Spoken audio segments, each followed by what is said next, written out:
शहर आणि ग्रामीण भागात एकाच घरात एकासारखी नावे आणि पत्त्यांवर सुमारे 4000 डबल गॅस कनेक्शन असल्याचे उघडकीस आले आहे। ते गॅस कनेक्शन तोडले जाण्याचा इशारा गॅस कंपन्यांनी दिला आहे।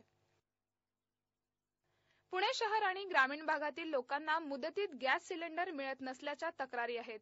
मात्र एकाच कुटुंबातील एका व्यक्तीच्या नावावर डबल गॅस कनेक्शन असल्याचे यापूर्वी आढळून आले आहे। परिणामी लोकांना वेळेत गॅस सिलेंडर उपलब्ध होत नसतानाच अशा प्रकारच्या कनेक्शनमुळे गॅसचा तुटवडा भासत असल्याचे स्पष्ट झाले आहे। त्यामुळे डबल कनेक्शन असलेल्यांनी एक सिलेंडर परत करण्याचे आवाहन गॅस कंपन्यांनी केले होते। मात्र या आव्हानाला फारसा प्रतिसाद मिळत नसल्याने कंपन्यांनी आता कडक पावले उचलण्याचा निर्णय घेतला आहे।